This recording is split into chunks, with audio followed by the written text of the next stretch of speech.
Budget webinar series के तीसरे webinar में मैं आप सभी का अभिनंदन करता हूं। इससे पहले टेक्नोलॉजी, रिफॉर्म्स और इकोनॉमिक ग्रोथ जैसे अहम विषयों पर 2 वेबिनार हो चुके हैं। आज रूरल इकोनॉमी और एग्रीकल्चर जैसे अहम सेक्टर पर चर्चा हो रही है। आप सभी ने बजट निर्माण में अपने मूल्यवान सुझावों से बहुत सहयोग दिया और आपने देखा होगा बजट में आप सबके सुझाव रिफ्लेक्ट हो रहे हैं, बहुत काम आए हैं। लेकिन अब बजट आ चुका है।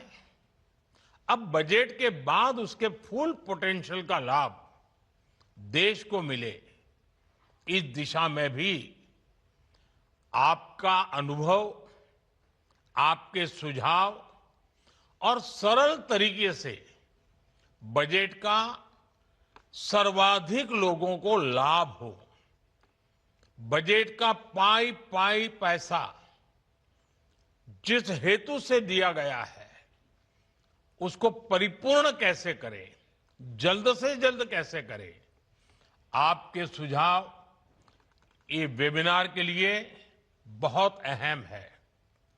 साथियों, आप सभी जानते हैं कृषि, एग्रीकल्चर, विश्वकर्मा, ये सब हमारी अर्थव्यवस्था का मुख्य आधार है।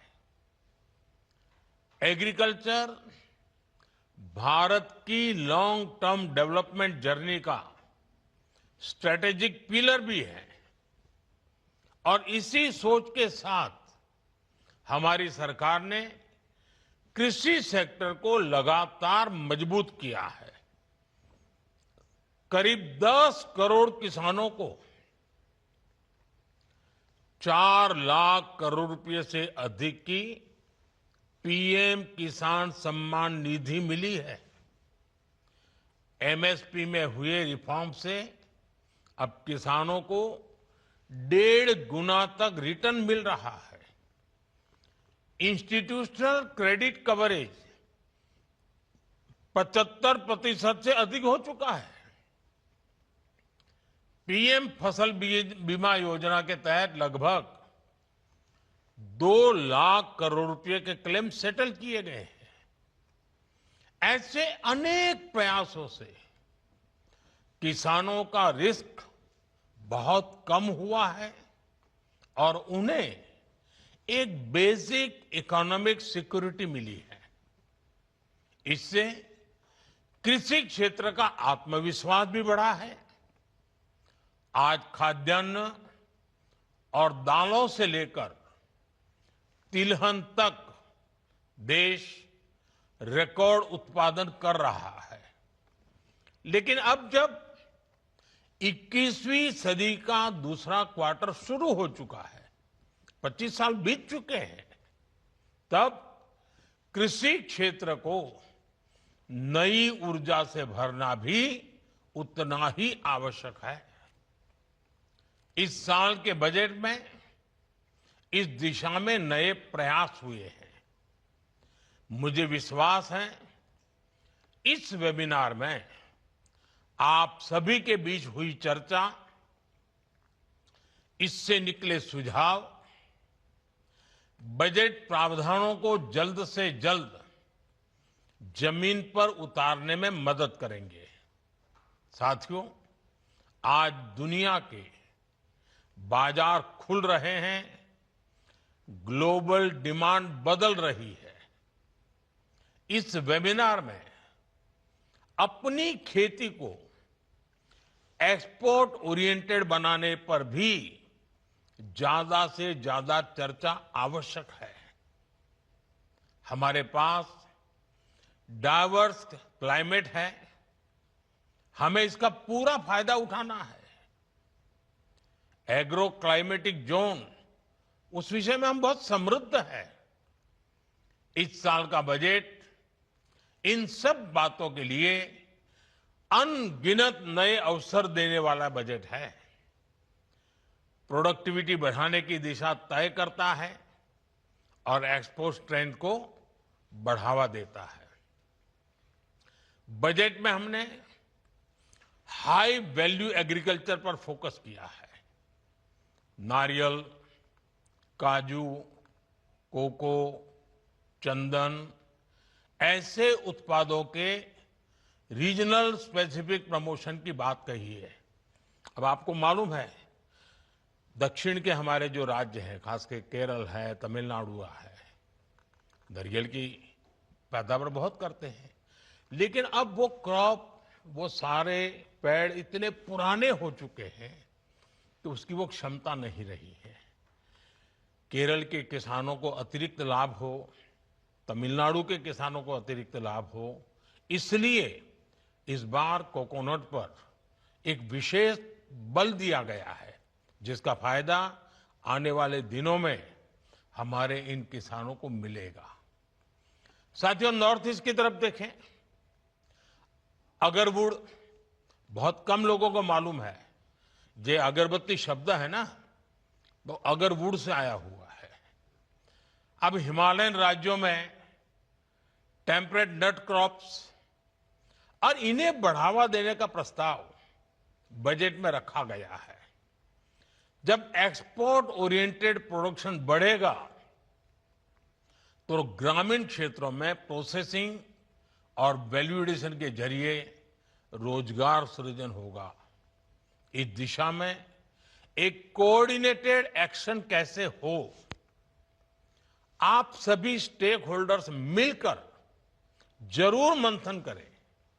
अगर हम मिलकर हाई वैल्यू एग्रीकल्चर को स्केल करते हैं तो ये एग्रीकल्चर को ग्लोबली कॉम्पिटिटिव सेक्टर में बदल सकता है।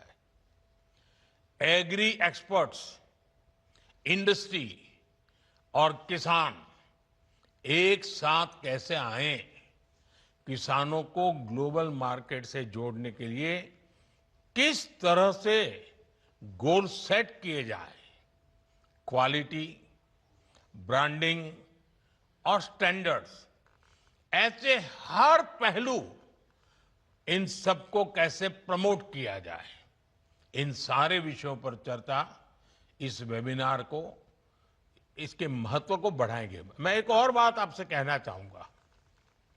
आज दुनिया हेल्थ के संबंध में ज्यादा कॉन्शियस है।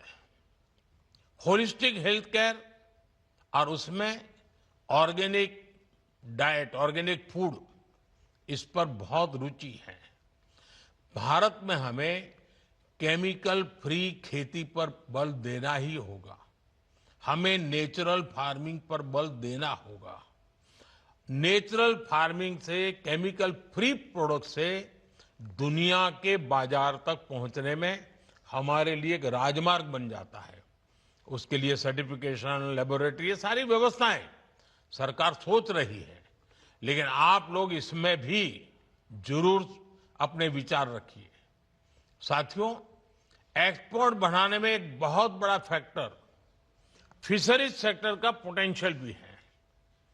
भारत दुनिया का दूसरा सबसे बड़ा मछली उत्पादक देश भी है।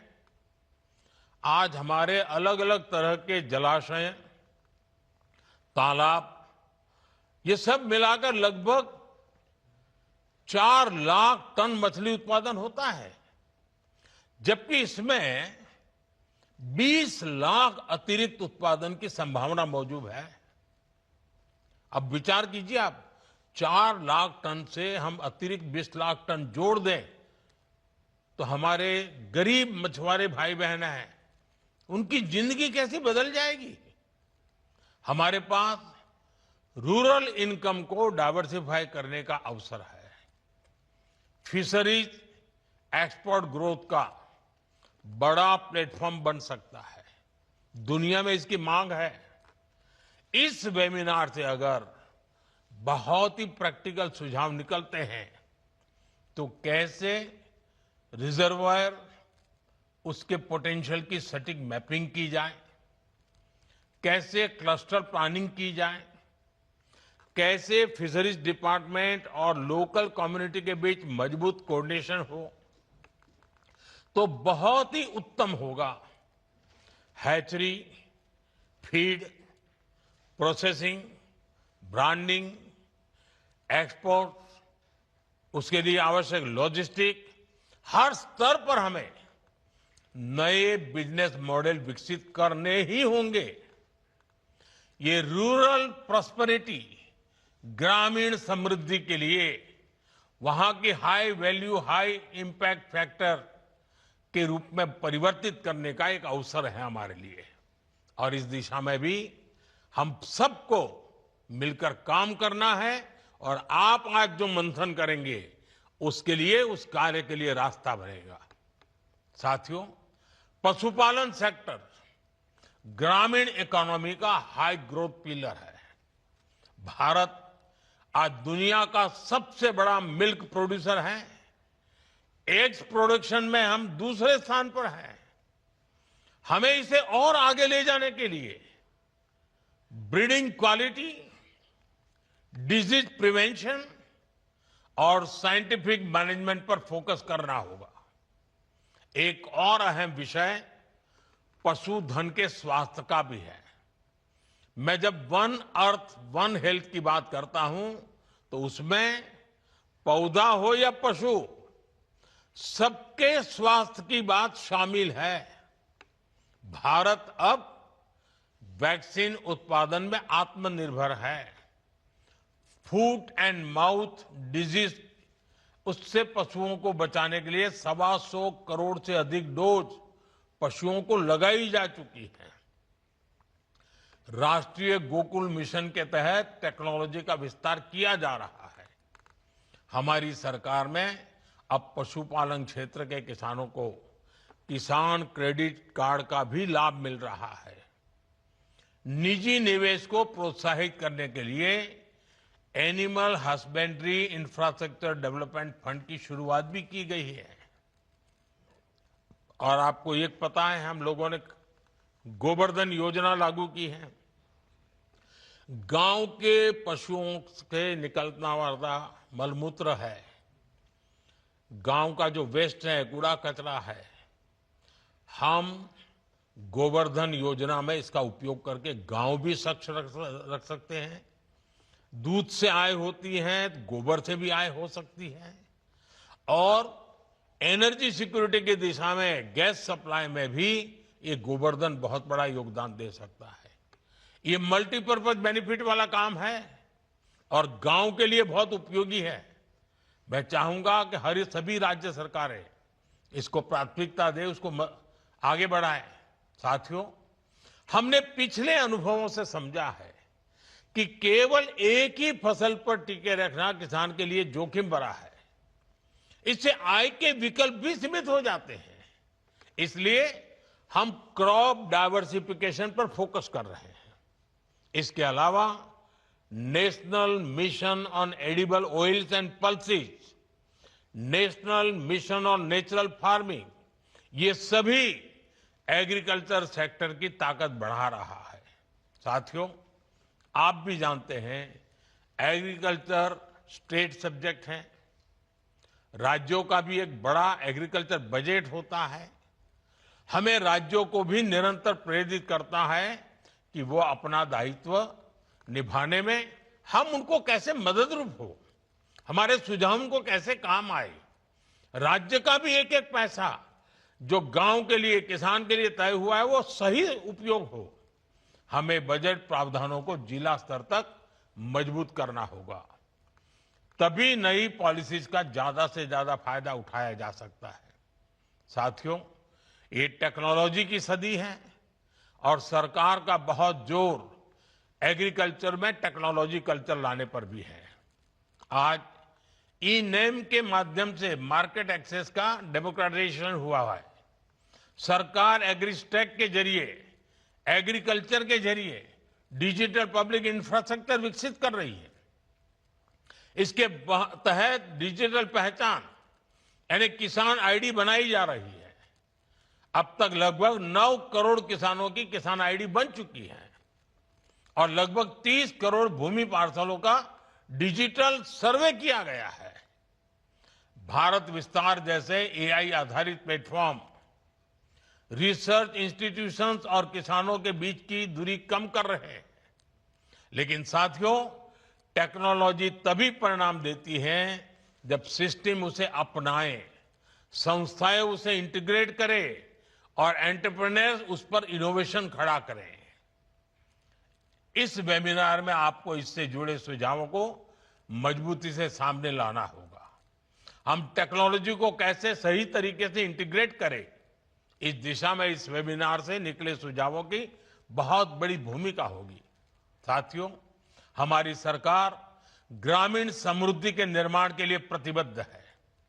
प्रधानमंत्री आवास योजना, स्वामित्व योजना, पीएम ग्रामीण सड़क योजना, स्वयं सहायता समूहों को आर्थिक मदद, इसने रूरल इकोनॉमी को निरंतर मजबूत किया है। लखपति दीदी अभियान की सफलता की भी हमें नई ऊंचाई देनी है। अभी तक गांव की 3 करोड़ महिलाओं को लखपति दीदी बनाने में हम सफलता हो चुके हैं।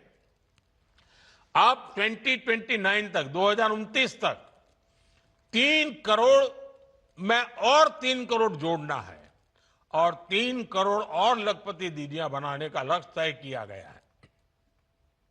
ये लक्ष्य और तेजी से कैसे प्राप्त किया जाए, इसे लेकर भी आपके सुझाव महत्वपूर्ण होंगे।